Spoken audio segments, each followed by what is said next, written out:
Hello दोस्तों, welcome back to your YouTube channel chart देखो पैसा कमाओ। आज हम बात करेंगे brokerage charges in Indian share market. तो चलिए शुरू करते हैं वीडियो को एक छोटे से एग्जांपल के साथ। मान लीजिए आपको एक स्टोर से सामान मंगवाना है, बट आपको स्टोर पे जाने की इच्छा नहीं है, तो आप पड़ोस में से किसी बच्चे को उठाओगे और कहोगे जा बेटा तू मेरे लिए 50 रुपए का सामान ले। आप उसको 100 रुपए देते हो, तब वो बोलता है भैया मैं 10 रुपए की चॉकलेट भी खाना चाहता हूँ। तो आप कहते हो ठीक है बेटा जा तू मेरे लिए 50 का सामान ले और 10 रुपए की तो चॉकलेट खा लेना। तो जो आप 10 रुपए उसको देते हो वो होते हैं आपके सर्विस चार्ज, जिसको शेयर मार्केट की भाषा में कहा जाता है ब्रोकरेज चार्ज। तो अब हम बात करेंगे स्टॉक मार्केट में ब्रोकरेज चार्जेस क्या होते हैं और ब्रोकरेजेस के साथ और कौन से चार्जेस इंक्लूड होते हैं।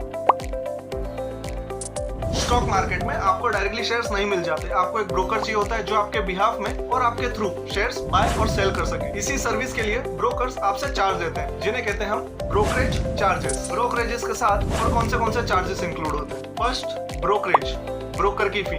Second STT, security transaction tax, government का tax. Third exchange charges, NSC और बीएससी के चार्जेस, उनकी fees. Fourth SEBI charges, monitoring fees. Fifth GST flat 18% tax and sixth stamp duty state based fees.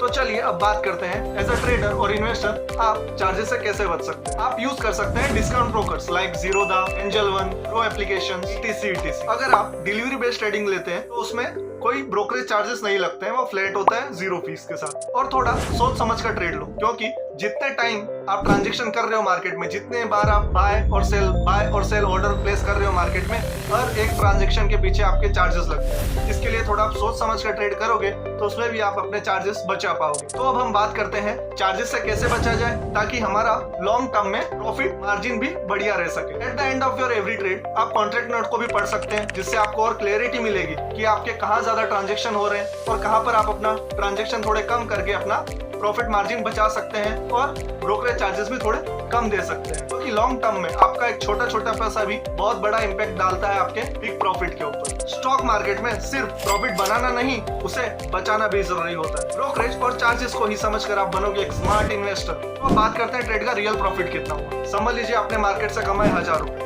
तो सबसे पहले आपका लग गया ब्रोकरेज चार्ज। मींस जैसे आपने वो शेयर खरीदे होंगे आपके 20 रुपए, तब लग गए ट्रांजैक्शन चार्जेस। और जैसे आपने उस शेयर को बेचा होगा, सेल ऑर्डर दिया होगा, तो आपके लग गए 20 रुपए ट्रांजैक्शन चार्जेस। तो पर ऑर्डर 20 रुपए लग गए, उसके हिसाब से हो गए आपके 40 रुपए। सेकंड आता है एसटीटी, सिक्योरिटी ट्रांजैक्शन चार्ज लग गए आपके 15 रुपए और बाकी सब अदर चार्जेस लग गए आपके और 15 रुपए। तो आपका नेट प्रॉफिट हाथ में बचा सिर्फ 930 रुपए। पेपर पे आपको दिख रहा है कि आपने 1000 रुपए का प्रॉफिट किया, बट सारे चार्जेस इंक्लूड करने के बाद आपके हाथ में नेट प्रॉफिट आता है सिर्फ 930 रुपए और आपके 70 रुपए जो थे वो लग गए चार्जेस में। तो यही सारा गेम है चार्जेस का। इसलिए आप मार्केट में जो भी बाय और सेल कर रहे हो थोड़ा प्लानिंग के साथ करो। अगर आपको ये वीडियो यूजफुल लगा हो तो like the video and subscribe to your YouTube channel chart देखो पैसा कमाओ।